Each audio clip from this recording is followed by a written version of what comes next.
மோகன், குட்டி ஜப்பான் என அழைக்கப்படக்கூடிய சிவகாசி மற்றும் அதன் சுற்றுவட்டார பகுதிகளில் 1200க்கும் மேற்பட்ட பட்டாசு ஆலைகள் என்பது இயங்கி வருகிறது.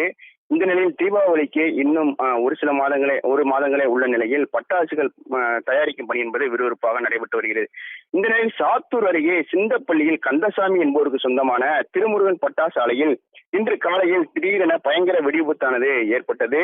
தீபாவளிக்கு விற்பனைக்காக அனுப்பி வைக்க தயாராக இருந்த இருப்பு அறையில் ஏற்பட்ட இந்த வெடிவிபத்தில் தேக்கி வைக்கப்பட்டிருந்த பேன்சி ரக பட்டாசுகள் வெடித்து சிதறியதில் சாத்தூர் சுற்றுவட்டார பகுதியில் சுமார் 15 கிலோமீட்டர் வரை அதிர்வானது காணப்பட்டதாகவும், தொடர்ந்து 3 மணி நேரத்திற்கு மேலாக பட்டாசுகள் வெடித்துக் கொண்டிருப்பதன் காரணமாக தீயணைப்பு துறையினர் உள்ளே செல்ல முடியாத நிலை என்பது இருந்து வருகிறது.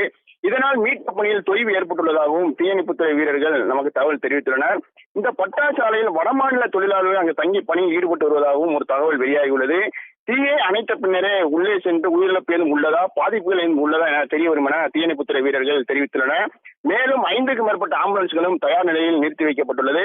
விருதுநகர், சாத்தூர், சிவகாசி உள்ளிட்ட பகுதியிலிருந்து தீயணைப்பு வாகனம் வரவழைக்கப்பட்டு தீயணைப்பு வீரர்கள் தீயை அணைக்க தயார் நிலையில் உள்ளனர். சம்பவ இடத்தில் ஏராளமான போலீசாரும் குவிக்கப்பட்டுள்ளனர். மோகன்.